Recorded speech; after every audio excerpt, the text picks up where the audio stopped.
Thank you everyone for joining. My name is Anthony Ha. I am the moderator of this session. I am a writer at TechCrunch, but really today I'm just here to try to facilitate the conversation. And why don't we just start by having each of the panelists introduce themselves, and we can start with Richard Zack, who put this whole panel together. Thanks, Anthony. Thank you so much, everyone. Pleasure to be here. This is my second Global Fact Conference. It was great to meet everyone last year in South Africa and everybody virtually this year. So just a little intro on Our.News and what we're doing. We fight misinformation with nutrition labels for news. We call them newstrition. It's the same idea as nutrition labels on food. The idea is we don't tell people directly what's true or false. We don't do our own fact checking.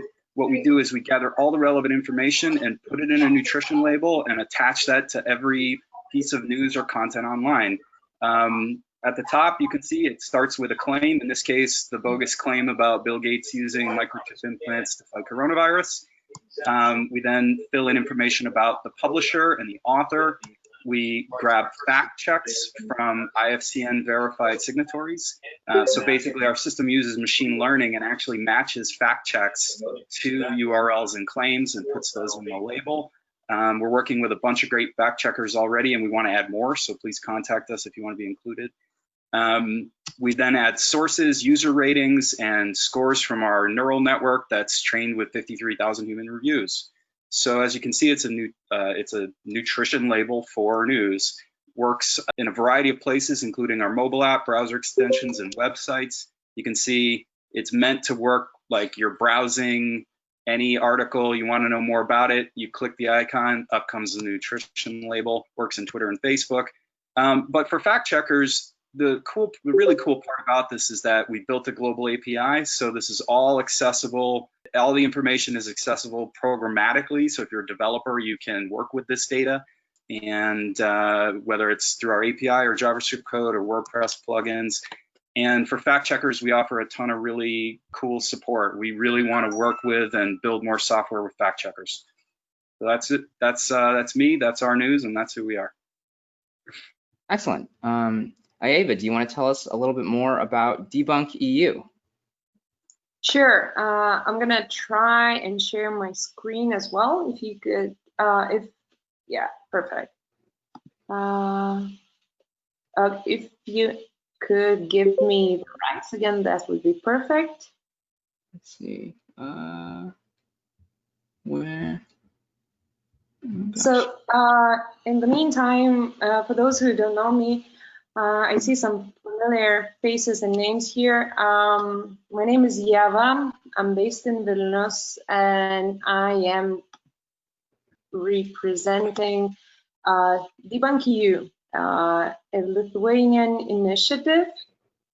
Yeah, well, apparently I would have to restart the app again, so I'm just gonna go ahead and try to explain what we do.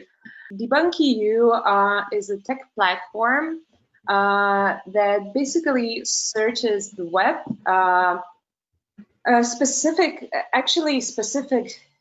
it monitors specific domains that may potentially contain disinformation. And it does so in 5 countries and in 10 languages. We also monitor Facebook, Twitter, Instagram, and YouTube. And once the AI mechanism scrapes the web, and by doing so, it looks for specific filters that can usually be attributed to disinformation narratives. So this is the way how it detects the potential articles, whatever content topics that may contain disinformation. The whole content, precisely approximately 2% of it goes to our analysts for further verification. So what they do, they actually read the articles, because at first, once the system scrapes all of those domains, there are approximately 30,000 articles a day, which is basically impossible for a human eye to to have a look at all of these. So this is why we have the AI mechanism deployed.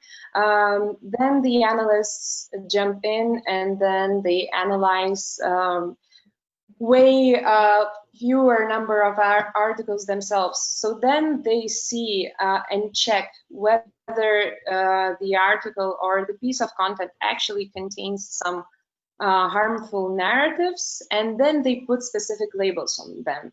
So the labels are defined based on what we want to look for in the articles. It can be the tone of voice in the article, whether it's neutral, positive, negative towards specific topic that we are interested at a specific point in time, or it can be specific subtopics, for example, how the topics are presented in terms of the COVID-19 crisis and so on and etc.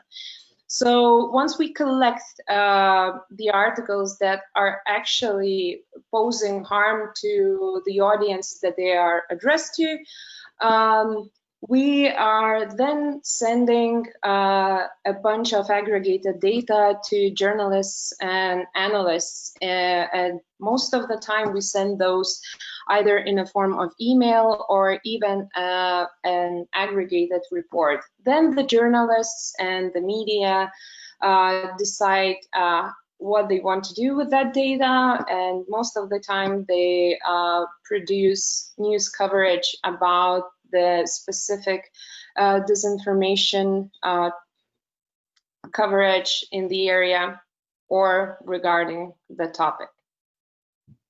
It's unfortunate that I couldn't share the slides, but that would be easier to understand what I was talking about, but that's pretty much it in a nutshell. Well, thanks for improvising there. Sorry we weren't able to make it work technically. Chase, do you want to introduce us to Credder? Yeah, hey Anthony, thanks. Hi everyone, my name is Chase Palmieri. I am the CEO and one of the 3 co-founders of Credder.com, which is spelled C-R-E-D-D-E-R. What we are is essentially a review platform for news. We can be compared to a Rotten Tomatoes for news. In fact, the Rotten Tomatoes founding team has been very active in the formation of our product and our company, including Patrick Lee, who maybe some of you on this call know. And what we do is we provide a critic and public score for every article, author, and outlet. And so the critic rating is made up of verified journalists, and then the public rating is accessible to anyone in the public that would like to go ahead and review an article. On Credder, what you're doing is you're only ever reviewing an article, but then what we do with our system is we make sure that the reviews on that article go ahead and create an aggregate score for the authors and outlets. And the goal here is to be able to save news consumers time by helping them avoid time-wasting clickbait, and then also being able to search and quickly find the most trusted news on any topic. Our mission is to move the news industry from clicks to credibility. And so what we're really trying to solve is this kind of attention-driven revenue model in news, and we want to start to celebrate and be a driver of traffic to quality. And we share a lot of similarities with Our.News Richard's project in that we believe that news consumers should be an active participant in any kind of system that tells us what we're supposed to trust or believe. And we are also against censorship, and that's why I think a lot of us on this panel are more in favor of labeling as opposed to just pulling content down. And that's also where we stand, and we would like to grow in the future by licensing Credder ratings to social media platforms and other news aggregators, so that those ratings can be right there as you land on the content. You don't necessarily have to come to Credder.com. Excellent. And then last but not least, Anna-Sophie, why don't you tell us about NewsGuard? Sure. So hi, everyone. My name is Anna-Sophie Harling. I run the European side of NewsGuard, which is a US-based team of journalists that rates and reviews news and information websites based on 9 criteria of credibility and transparency. One of the 9 criteria, and the one that we give the most weight to, is whether the news outlet repeatedly publishes false information, and this is where we rely on the work done by fact-checking organizations like Our.News. We also produce nutrition labels, but we produce them at the domain level. So based on the 9 criteria, every website gets an overall red or green rating from NewsGuard. And then in the nutrition label, we try to explain to users how the website fares on each of the 9 criteria. So for example, we might cite the work done by fact-checking organizations and re-report it ourselves. We do some fact-checking in-house. If we say anything negative about an outlet, we always reach out to them for comment. And we try to be as transparent as possible about how we undertake our ratings, which journalists on our team worked on it, which sources we've cited, and so forth. So our consumer-facing product is currently a browser extension, which integrates our ratings and icons directly into people's social media feeds and browser search results. And we've just released a mobile app as well. But we also license our data to tech platforms, to advertisers who are looking to divert their advertising spend away from purveyors of false information and towards credible news publishers. And we have a robust media literacy program with public libraries and schools. So NewsGuard operates in 5 countries in the US and in the UK, Italy, France, and Germany. Excellent. Well, before I get to my next question, just as a reminder for any latecomers, if you have questions, you can just post them in the chat. I think you've also all been good about this, but in case anyone's forgotten, just try to mute yourself if you are not one of the panelists, or I will have to sneakily go in and mute you myself. And I would love to maybe dig a little bit more into something that Chase said during his introduction, which was this idea of labeling. And as I think he correctly observed, a lot of the panelists are working at companies that are focused on labeling, on providing this information about accuracy to consumers of the news, readers of the news, viewers of the news. And I think that as part of these broader conversations, there's this question of, and I think the times that Chase and Richard and I've spoken to both of them in the past, I've sort of pressed them on this, is this question of, is labeling enough? Like, it seems like we're in this period where we are, so polarized. I mean, certainly in the United States where I'm based, everyone sort of has these preconceived notions about, is this publication reputable or not? And it feels so hard to change people's minds. So what have you guys seen in terms of the efficacy of labeling? Do you feel like what are the ways it's actually improving the lives or the informational diet of news consumers? Chase, maybe since you were the one who brought this topic up, we'll put you on the spot first, but would love to hear from other panelists as well. Yeah, sure. So I guess I would approach the question a little bit differently. I would say, what is the alternative? I think the alternative to labeling is you have to take fact checkers at their word, and then you have to already have a trust in that fact-checking organization or their methodology. Otherwise, you are hoping that Google and Facebook are going to hide or shadow ban or censor content on your behalf. So I think the alternatives are unacceptable and somewhat authoritarian. And I think that if the idea is that we want this kind of open web where anybody can see anything, I think the labeling is the right method. As I mentioned earlier, we take kind of a Rotten Tomatoes approach. So the idea behind Rotten Tomatoes is that, look, we're not telling you, or I'm not Rotten Tomatoes, but they're saying you don't have to watch this movie, you don't have to not watch this movie, but here's what people are saying about it. And that's the methodology that we have embraced. And we have found that it is helpful to news consumers who are busy in today's world and are trying to figure out, all right, if I'm only going to read 1 article or 2 articles on the George Floyd protest, for example, it would be great if I had a method that was filtering this in a way so I knew that I was going to read the most valuable 10-minute article each time. And so that's kind of what we're trying to do, is just quickly lead people to the best, but also not avoid or disallow people from seeing everything. Mm-hmm. So for our other panelists, I mean, is that similar to how you would describe your approach?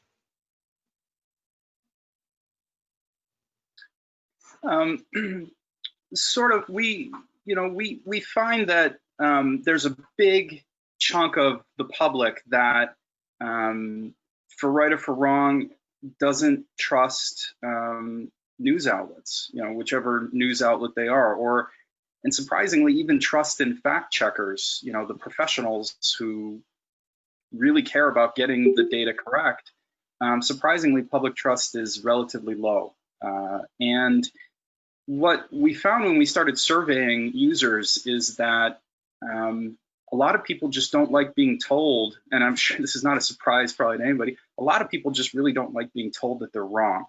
And so what happens is that this wall goes up, right? It's like they want to believe something, they see it, they think it's true, it feels right, it's got a good sense of truthiness. And then you have a fact checker who says they're wrong, and they don't like that. So we've taken the approach of not directly telling people things are right or wrong, and the feedback we've gotten is pretty positive. And we've also gotten a lot of people really that angry at us. So I think that's a good sign that that we're getting through. And I think the idea is we don't want to be just really focused on sort of one demographic or one political group. We really want to fight misinformation. I think we really have to look at like the whole of society, even the skeptics. The last comment I'll have on this panel is I think all of the startups here are doing labeling in some way. There are a lot of companies that are even saying nutrition labels for news. I think it's a concept that people understand. Mm-hmm. Yeah. Anna, go ahead. Yeah, I was just going to say, yeah, I think by and large, NewsGuard definitely agrees with that approach. There's, I guess, increasing talk about the importance of media literacy and how people need to be more critical of the content they engage with when they're on social media and on search platforms. But if you think about it, there's it's all well and good to say it's up to individuals to be able to be media literate and make those decisions. You also need to give them the tools to do so and the information to make decisions. There are obviously differing levels of media literacy depending on people's access to the internet and education. And I think really what everyone on the panel is trying to do is figure out different types of ways to provide levels of credibility signaling to users, which again, we would all agree is better than letting a sort of an opaque algorithm make decisions about what we see and on our feeds. Mm-hmm. So maybe changing subject slightly, I also wanted to talk a little bit more about how each of you works with the existing media and fact-checking community. And Ieva, I know that was part of what you were talking about when you were, just outlining the work that Debunk does. So do you want to just talk maybe a little bit more about what you're hearing from journalists right now in terms of what their needs are and what are the challenges they're seeing in fighting misinformation? Well, I could probably adapt a little bit to the labeling part as well, because we're not directly communicating with the audience itself, but we are rather providing the content for the journalists. And the problem here is that before we conduct this aggregated analysis of narratives, of sentiments, of tone of voice in specific domains that we are monitoring, we don't even know what to expect in terms of those fields, of those of the content. For example, one domain can be, I'm speaking right now about the domains that we are currently monitoring rather than those that we are providing the information for. Ones can be, I don't know, trying to attack our national identity. Others are more politicized. Some others can be more inclined towards topics that are related somehow to military. And those are many different angles that we observe later after we conduct this aggregated analysis. And so here's the thing that the journalists don't know. They don't know where the disinformation may come from, how often, and in what forms. So this is what we basically do. We aggregate all of the information, presented to them from different perspectives and angles, and then allow them to see what is the whole context and where does it come from and in what forms. So this is basically and probably the biggest added value that we provide them with, which is the understanding of the whole context. Mm-hmm. And I mean, recently, have you seen that the nature of the misinformation that the journalists are, trying to understand or get their heads around has been changing? Are there sort of more? I guess there's this sense that right now that there's more misinformation than ever. Is that what you've been seeing as well, and what the journalists you work with have been seeing? Oh, well, absolutely, especially in the times of pandemic. So an important thing to emphasize here is that we are mostly focusing on foreign disinformation and probably state-sponsored disinformation most of the time. So which historically has been very repetitive, and there have been some certain narratives that have been repeated over and over again for years. But right now they're kind of wrapped in this pandemic paper, and they're kind of adjoined to our government's response to the crisis and so on and etc. But still, in terms of what we see, it's usually the same thing plus a new subtopic or a new tone of shade. Mm-hmm. Gotcha. I would love to hear also from our other panelists about I know that all of you to some extent partner with existing fact-checking organizations. And so, part of the framing of this panel is these are the cool new startups who are rethinking how we approach misinformation and fact-checking. And I'm curious to what extent you guys have seen the existing fact-checking organizations trying to adapt to this new environment, and to what extent is the sort of core practice of fact-checking, unchanged right now?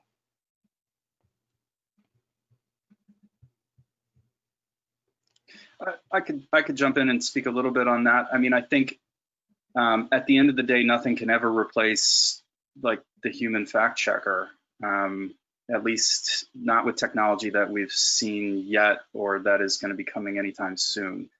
At a certain point, the nuances are too great as far as language and topics go for AI to really be able to handle that in a serious and credible way. So I think the current, at least what I've seen, is that a lot of the fact checkers are getting better. They're getting bigger. There's a lot more of them. And a lot of that is focused around the what's called traditional fact checking, which I think is critical.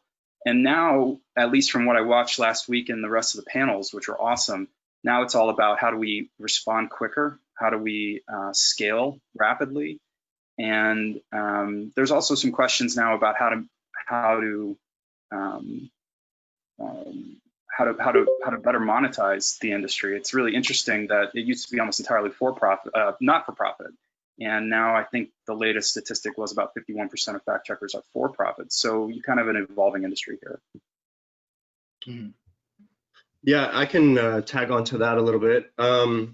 I think that one of the issues that fact checkers are facing is that in many ways, they haven't changed much over the years. They still can only really fact check. I think it's between maybe 2 to, if we're being generous, 10 articles per day.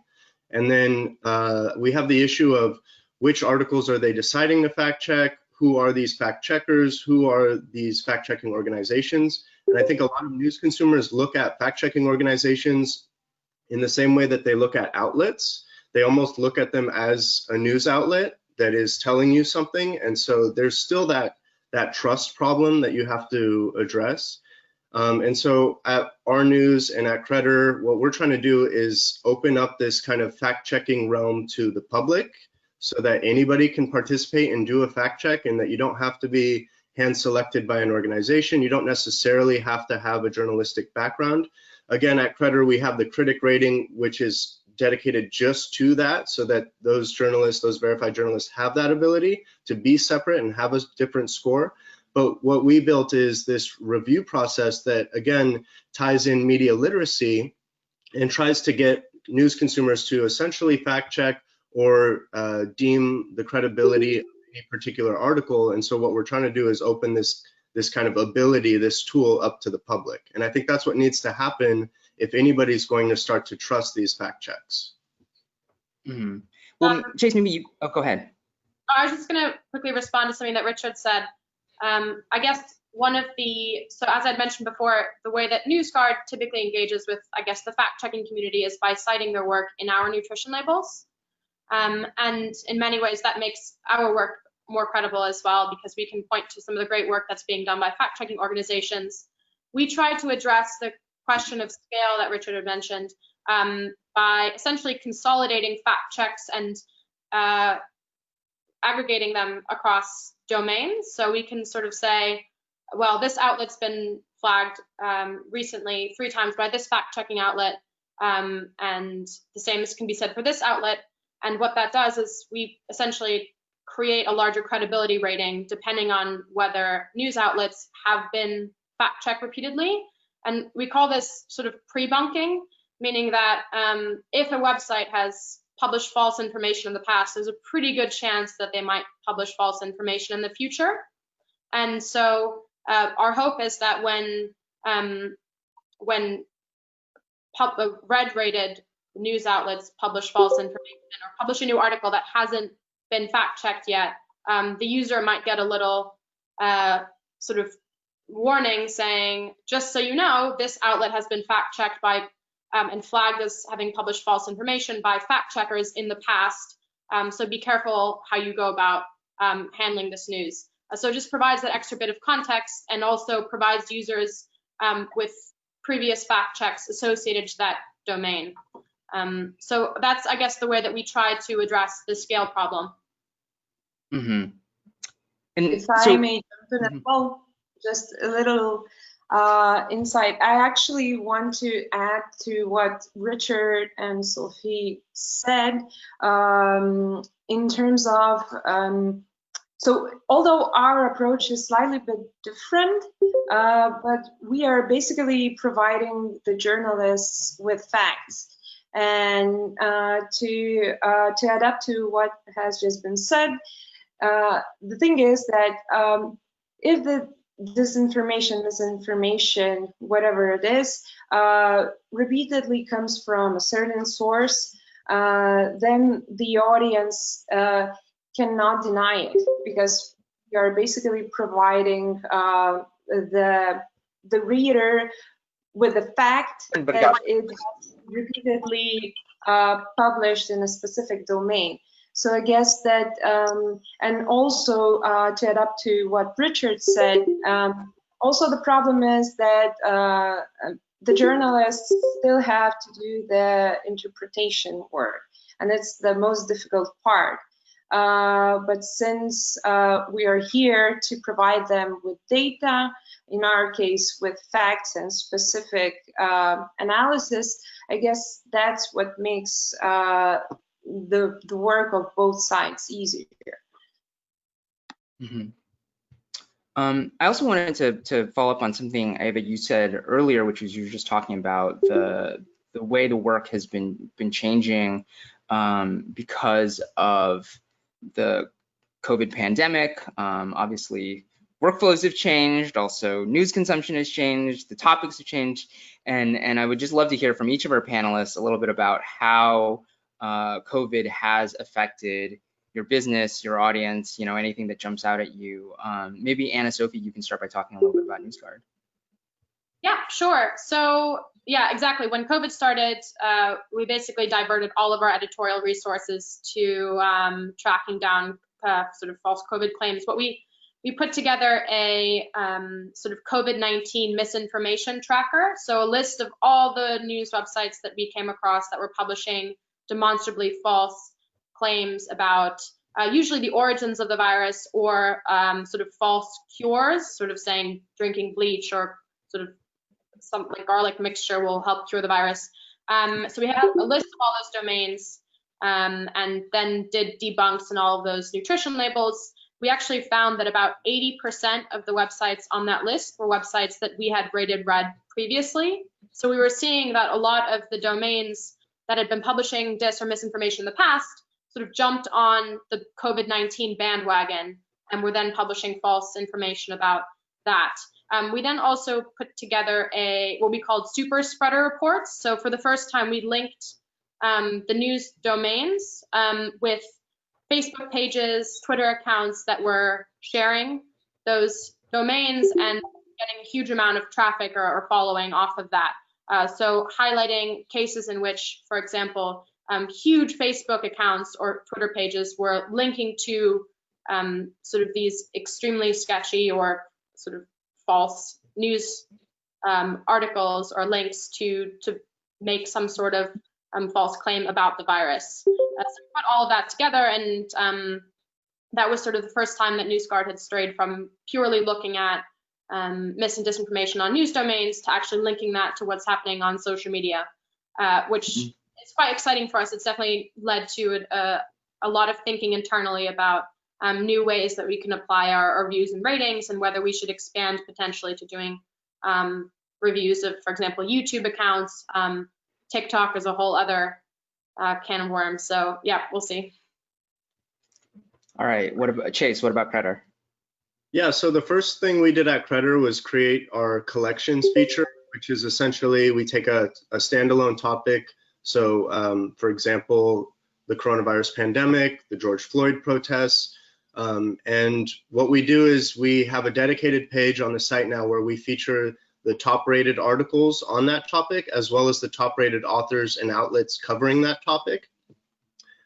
As far as building or developing differently based on the pandemic, I would say that's the only thing that's really changed. We have seen increased engagement because now the credibility of an article, author, outlet is literally life and death, whereas before it was, just either you have good information or bad information entering your head. Now it's, actual active information about how to treat yourself, how to build your immune system, these kinds of things. So the information is a little more life and death now. And so I think that our users have responded with increased engagement and increased seriousness on the platform, raising the level of discourse a bit too.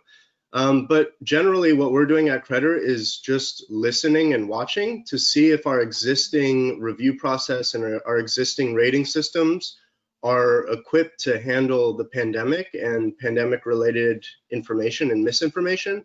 And so far our tools are holding up. And so that's really what we're doing, is just watching to see if we need to adjust our system. Gotcha. And Ieva, I think you touched on this a little bit already, but is there anything else worth highlighting in terms of the work that Debunk.eu is doing in response to coronavirus? Once the pandemic has started, as I mentioned before, we saw a surge of disinformation related to that, and which actually was politicized in a way. So what we started doing, we actually put all of our forces together and started producing bi-weekly disinformation reports, which cover COVID-19 disinformation. And we distribute those reports to the journalists so they could track the progress and publish the information about what's happening out there. But what the most interesting thing that we have observed was that in terms of politicizing the topic was that even the pandemic was used to try to diminish the good image of NATO and the EU in the Baltic states by claiming that both NATO and the European Union have failed to provide the Baltic states with necessary medical equipment and general support, which was the same topic that was out there for years, but again, covered from another perspective. Mm-hmm. Great. And Richard, what's going on over at Our.News? Yeah, I'm going to just try to put my screen back up real quick because I think I can demonstrate real quick the changes that we made in response to the COVID pandemic. There really were two big changes. The first is, you can see here on this nutrition label, there's this orange caution label at the top, caution problematic publisher. What we found was there were a lot of, prior to COVID, we would, unlike NewsGuard, we don't label publishers directly as, say, green light or red light. We provide the background information about the publishers and with a neutral sort of position as far as the credibility of their content. But what we found was that all the tweets and the misinformation coming out was so regular from a certain set of publishers that really having a specific caution label on problematic content was going to be necessary. So we trial ran it, and users found that to be very helpful. At a glance, you can kind of tell, like, hey, we're still not saying this publisher is good or bad or that they're right or wrong, but on certain publishers, you're going to want to take extra time to verify the credibility of that information. The second thing we did is we realized that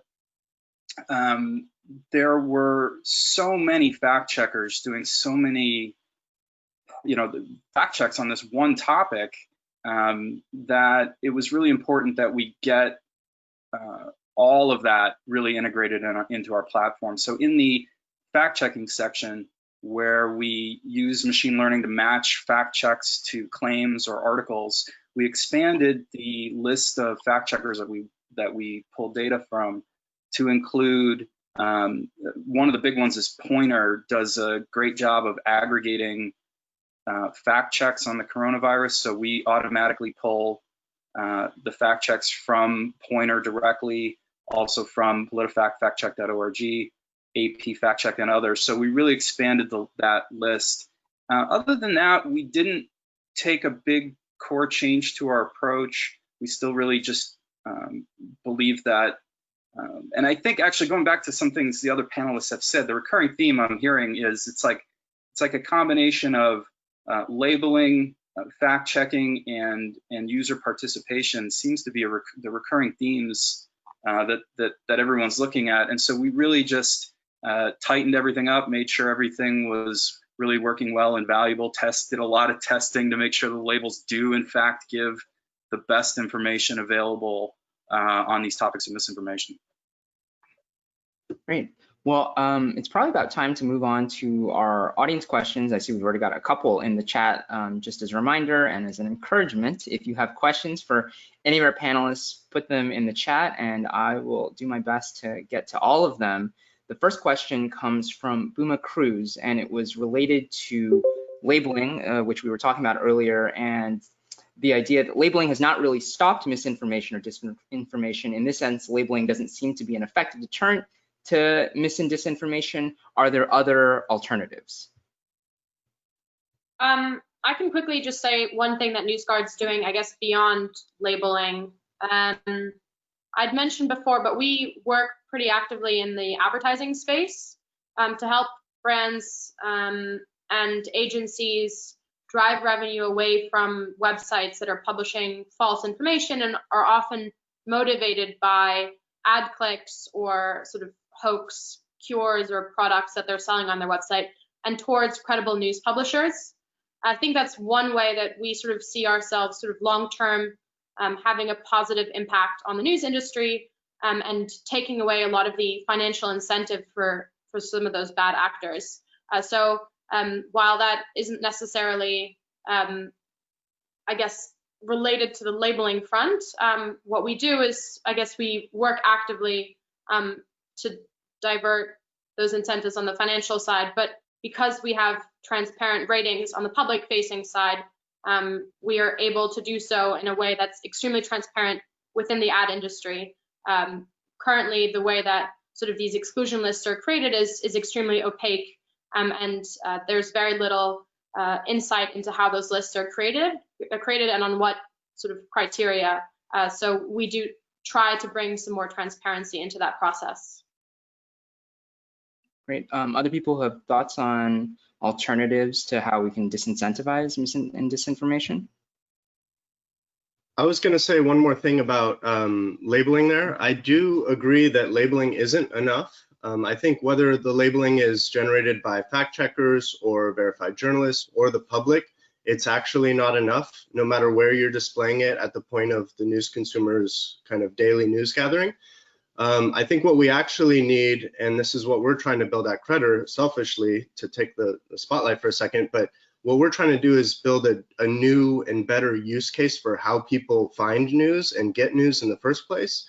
And so I think it has to do more with the top of the funnel so that we can train people that, oh, if you're gonna, just like Rotten Tomatoes again, if I'm gonna spend time watching a movie tonight, let me go ahead and visit Rotten Tomatoes first. Or if I find a piece of content, let me just check it on Rotten Tomatoes before I decide to spend my time on that.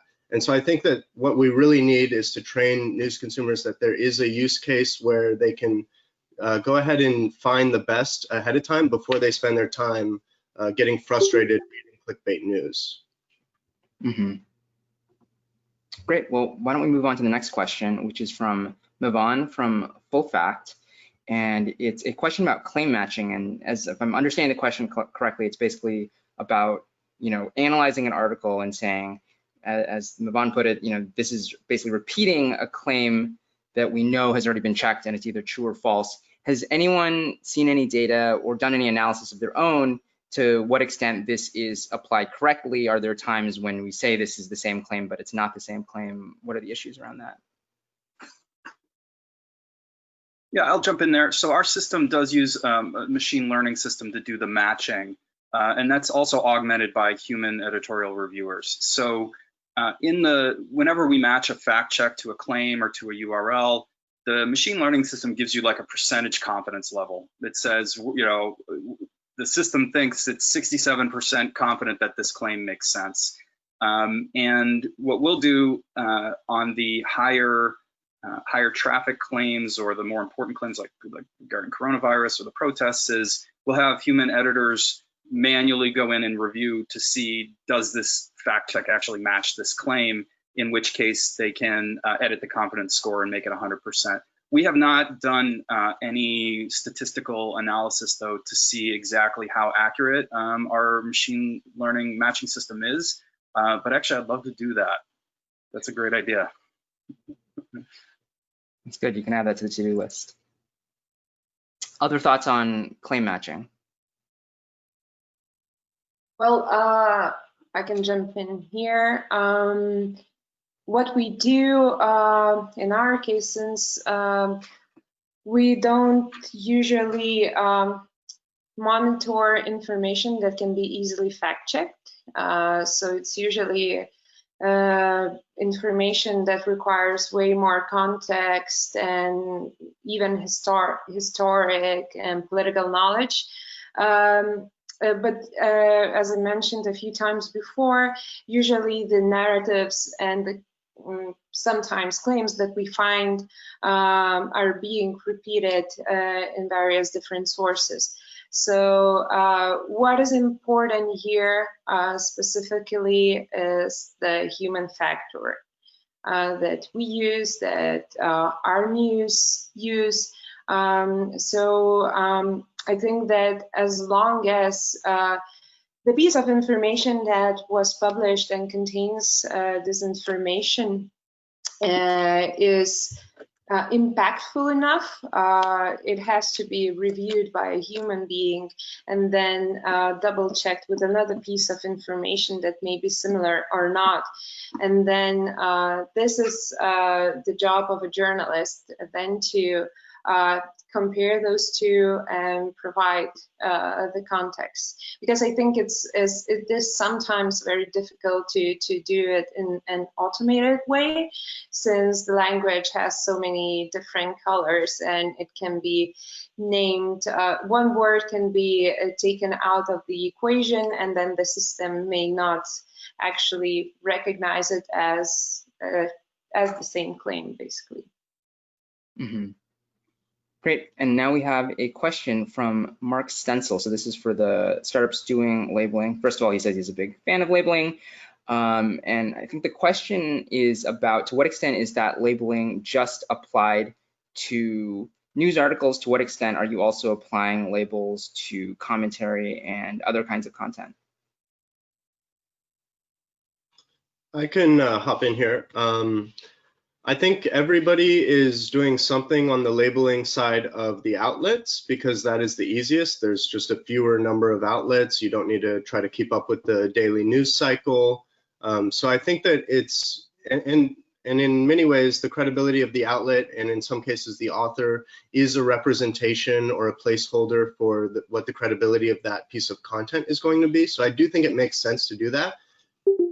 At Credder, we've taken on kind of a challenge onto ourselves and made our lives much more difficult by trying to add labeling to individual articles and to try to get them reviewed in a timely manner so that they're still, those ratings are relevant within that news cycle, which today is about 24 to 48 hours. So we're fighting with maybe one hand behind our back in that we're trying to also label these one-off pieces of content, but we do think it's important to eventually get to that because we think that scores for the authors and outlets, these aggregate ratings and credibilities, should be determined by individual pieces of content. It shouldn't be that you're just directly labeling outlets as good or bad. We think it should be based on content. That way outlets and authors can actually improve their scores over time, adjust to this in the same way that restaurants who maybe weren't caring about customer service that much, once Yelp came into town, they had to start paying more attention to the needs and great experience for their customers. And then over time, their ratings can actually increase and they can be part of the system. So we are rating individual articles, but we have a system that is pulling those individual reviews and aggregating them upstream for the authors and outlets. Mm-hmm. And I'll jump in and second Chase. We have a similar approach to Credder, and I think he's absolutely correct that ultimately this needs to get sort of at a lower level than just publisher and author labels. I think those are critical, and I think what NewsGuard does is fantastic research. I haven't seen anybody come close to matching their level of research on sources. The problem is that those they're a little bit long, but regardless, having actually looking at individual articles and going even further, what is an article? Well, it's a series of claims. So what happens if, 9 out of the 10 claims on the article are correct, but one of the claims isn't? And of course, you have tweets and YouTube videos and WhatsApp messages and Facebook posts and sort of all this other sort of micro content that, frankly, is much more to blame for misinformation these days than, the old days of fake news articles. So I agree with Chase that getting down to the granular level is going to be required as we go forward, and probably a combined solution. Mm-hmm. Great, and we have another question from Buma Cruz, which is, how do you deal with information previously labeled false and then turned out to be correct? For instance, the use of face masks, which was initially reported to be not helpful in preventing the spread of coronavirus. Obviously, hopefully everyone is now wearing a mask when they go outside. Yeah. Any thoughts on that? Well, I guess this is probably part of the reason why NewsGuard rates at the domain level. So I guess we'd like to reinforce trust in organizations that we feel have credible and transparent practices. So NewsGuard doesn't just rate news outlets, we also rate websites publishing health information, science information. We also rate commentary sites. But the idea really being that, for example, the WHO website has a green rating. Anyone that wants to read more about who's behind the WHO and how they're funded and sort of what their history is and whether they've even been involved in any controversies can read about that in the label. We sometimes get into the nitty-gritty of different facts, of course, when we're citing different examples of credibility practices or fact checks. But ultimately, if anything changes, we can go back and add a correction to our label. So we try to be transparent in that sense. And of course, if there were any big changes, sort of overall ratings from red to green, we would sort of put all that information on the website, give the news outlet or the website a chance to either disagree with us or respond, and then make all of that available to users as well. So, I mean, there have definitely been examples in the past when we were rating Der Spiegel in Germany. They had been sort of mired in controversy over a prominent award-winning journalist that it had later turned out a lot of his articles had huge gaping holes in them and had been largely fabricated. And in that sense, we took a step back and looked at how the news outlet as a whole dealt with that massive credibility issue and what they did to sort of repair the trust with regards to the users, what sort of internal investigations they launched and any kind of sort of transparency measures of their own on that regard. So from that point, I guess what NewsGuard does is really try to help users understand whether news organizations consist of journalists that wake up in the morning and want to do proper journalism, or whether they're people that have a hidden agenda or just sort of duping people in order to make money. And that's probably where we come in. And then with the 9 criteria, there are various different levels of credibility, of course. But yeah, I guess with the false claim question, it's really on our front being able to publish corrections or clarifications or updates at the bottom of our nutrition labels. Mm-hmm. Richard or Chase, do you have any thoughts about how you approach that on a per article level? Go ahead, Richard. Yeah, so that's a really important topic, is to be able to identify when corrections have been made. One of the things our system does is actually keep track of the number of corrections any outlet has made or issued. So we can and we report that back to our users as well, so you can see what their track record is. That's not to say if you issue a correction, it means the publisher or the outlet is bad. It actually means that they're good, right? Like oops, we made a mistake, we fixed it. Sadly, the percentages of publishers who actually issue corrections is pretty low. It doesn't happen much. When it does happen, the users in our system who have participated in fact-checking that article or that claim get a notification, and they can go back in and amend their rating. So our system, similar to Credder, we do allow some audience participation. It's filtered, it's very tightly controlled, but we do allow it, and people can update their ratings anytime. The system only counts the last rating they made. So if somebody goes on and rates something 5,000 times, it counts whatever the last one was. So, but that's a really good question and a really good point, because it's not, in our case, it's usually not instantaneous. It's not like, oh, a correction was issued, so now the label's been updated. It can take a little time for the system to catch up to that. So I'll jump on there too. At Credder, we kind of had an internal debate how to deal with edited articles or corrected articles. So for example, should the rating on the first article that was published be irrelevant or deleted or removed once the article itself has changed? And what we decided is that no, it shouldn't. If you're going to issue a correction or edit your article, you should be trying to do that before you go ahead and publish it, because otherwise you're rushing out the piece of content. And what we're trying to do at Credder is make sure that people, the publishers and the authors, think twice before just rushing out a piece of content, and they have to make sure that it's correct, because their rating as an individual or the piece of content will be hurt because of it if they rush out the piece of content and then just try to correct it after the fact when more information becomes available. So we've decided that if readers are reading that initial piece of content and it's wrong, that will go towards the score, but as you edit it, the URL doesn't change, and so really our rating is attached to the URL of every article. Mm-hmm. Great, well, we are almost out of time. We've also made it through all of the audience questions. So before we close, I will give our panelists one last chance to give a final thought, but one thought, ideally one sentence, so we can try to end on time. Richard, I will put you on the spot first. Final thought for our audience. Final thought, okay. Putting me on the spot. Okay, here's what it is. At the core of what we do is we build technology, and we love doing that, and we want to help fact checkers.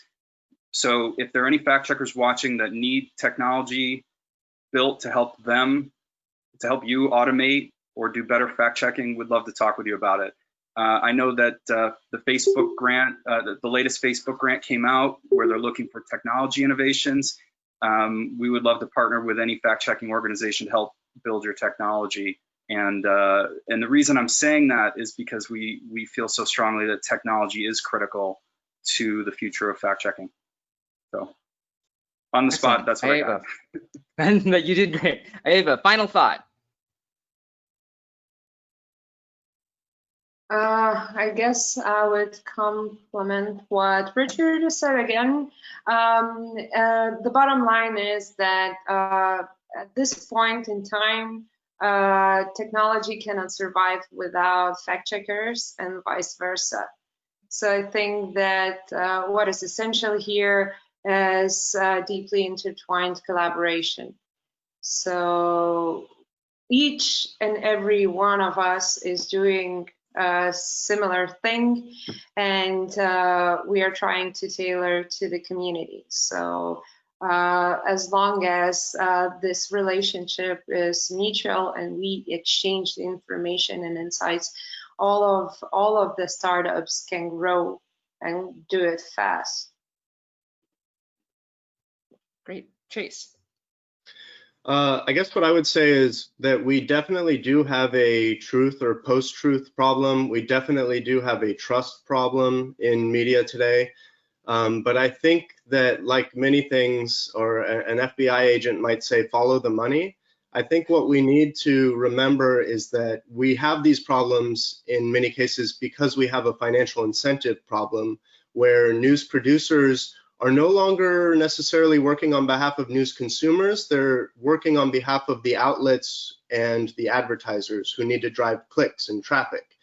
And so I think any solutions in this space, whether they be fact checkers or organizations like ours that are dealing with labeling or user-generated content, we need to be thinking about how we're rewiring the financial incentive to try to drive traffic and reward quality and disincentivize kind of clickbait. And I think that happens by keeping track of their long-term performance. And we basically have to, as Credder's mission is to move the news industry from clicks to credibility, what we're really saying there is we need to create a financial incentive for quality in news and to realign the incentives of news producers with news consumers. All right, and Anna-Sophie, final thought of the panel. My final thought is that I think TikTok is the big storm on the horizon, and I think that the fact-checking community will have to really wrap its mind around how they are going to debunk claims that are themselves oftentimes sort of, it's unclear what the claim is, and videos that are meant to either just confuse or erode trust in the minds of millions of young people. At NewsGuard, we're sort of trying to grapple with how that might be done, and I'd love to hear thoughts from fact checkers as to what they see their role being in those kinds of platforms where, yeah, it's all video, very decentralized, death by 1,000 cuts.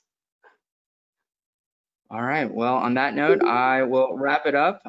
Richard, thank you for inviting me to participate. Thank you to all of our panelists for such thoughtful answers and for also rolling with the technical hiccups of a remote panel. And thanks to all of our viewers for your excellent questions. Hope to resume the conversation sometime soon. And thank you, Anthony. Great job. Thanks, everybody. Thank you all.